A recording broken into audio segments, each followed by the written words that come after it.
Bu videoda mikro və kiçik sahibkarların əsas problemi olan stabil satışdan danışacağıq. Və burada bir qrafik var, hansı ki 8-25 min AZN ətrafında dolanır. 8-25 min AZN aylıq dövriyyədən söhbət gedir burada. Və burada da bizim aylarımız var. Əslində bu normal bir prosesdir. Bəzi aylar çox ola bilər, bəzi aylar az ola bilər. Amma problem nə zaman yaranır? Biz əgər misal üçün bir ilin sahibkarıyıq və biz ümumiyyətlə bilmirik ki, bu niyə bura qalxıb, burada niyə bura düşmüşük. Bu artıq böyük problem ola bilər. Ona görə də bunun üzərinə düşmək lazımdır. İkinci etapda yəni bir çox sahibkarlar bilir ki, düşəcək ya da qalxacaq, amma dəqiq olaraq bilmir nə qədər düşəcək, nə qədər qalxacaq. Üçüncü tip sahibkarlar var ki, onlar təxmini bilirlər ki, nə qədər düşüb, nə qədər qalxacaq. O da keçən illərə dayanaraq bunu düşünürlər.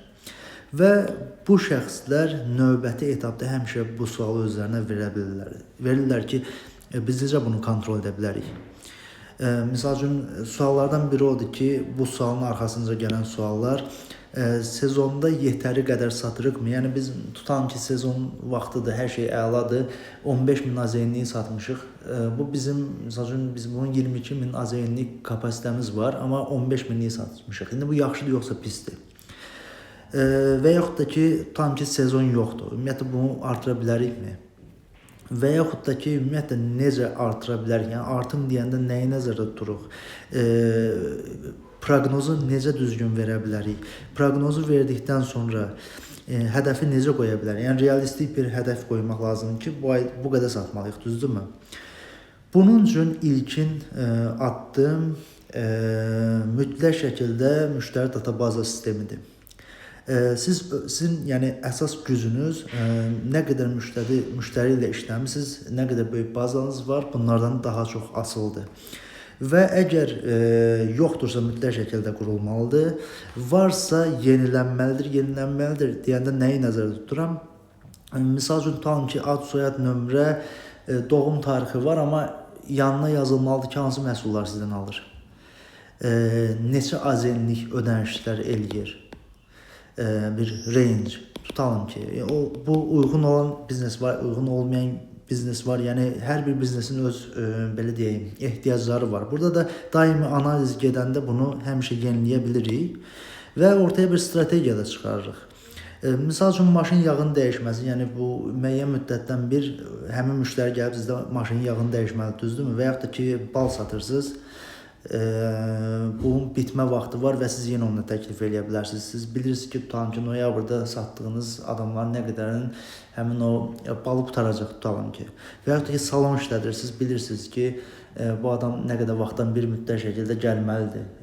Yəni siz onu artıq kontrol edirsiniz ki, sizin müştərinizin nə vaxt nəyə ehtiyac var. Yəni məsələ elə sizin verdiyiniz servislərdən gedir. Və bu da nə deməkdir? Bu da daimi kontakt demək, yəni düzgün kontakt.